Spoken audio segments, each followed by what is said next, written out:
Masibakhoneleni izandla kakhulu.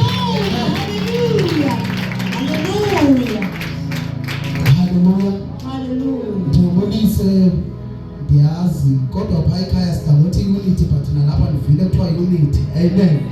Unity. Unity. The power. Unity. Singadalani phansi. Amen.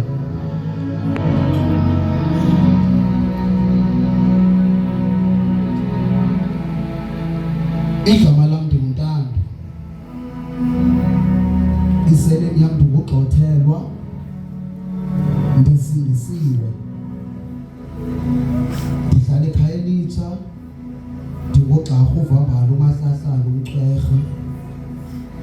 Amen. Ndisindisiwe ke. Amen. Kubalulekile ukuzi-introduce waziwe.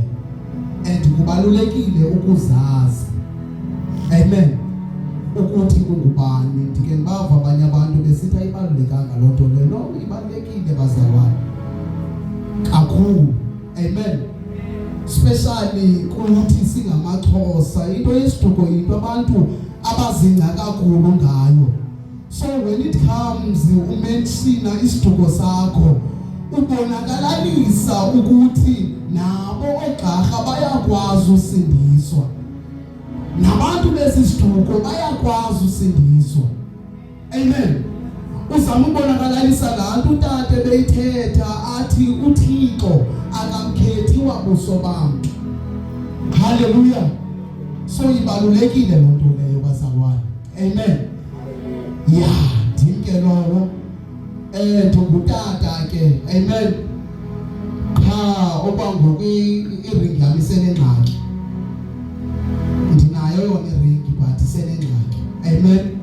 Yeah, nditshatile unkosikazi wami nankuya. Wathiwa ke samthiya sathi nguAyavuya. Amen. Ngoba ifamily abazali bavuya kakhulu xa besiva ukuthi nditshata yena. Hallelujah. So ingabo inguAyavuya. Hallelujah. Uvuya amaCwerha. Amen. Evuyiswa ukukhona bakhe. Yeah. Amen. Sinomntana ke. Amen. Nankuya mncinci pha. Amen. Uyintombazana ufana nami kakhulu. Amen.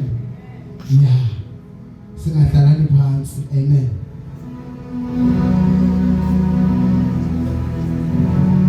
Ndizawucela sikhileni phaa kwincwadi yePsalms. Bendingekho iveki yonke. Amen. Ndibanjwe imeko yomsebenzi mandiqale ndixolisele loo ndawo leyo. Ndithi gqise ndizoshumayela.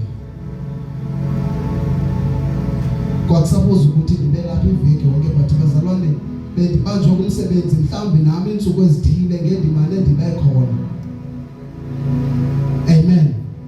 Khange ngoku khange ndikwazi because of umsebenzi. So ndiyayixolisela kakhulu kwabane kuzo questions ukuthi ubukade uphi uthi gqise uzawushumayela. Amen. Ndizawucela ke sibalekile ngenxa yamaxesha siyeni kwi-theme yale mvuselelo. Psalms 138 sorry verse 8.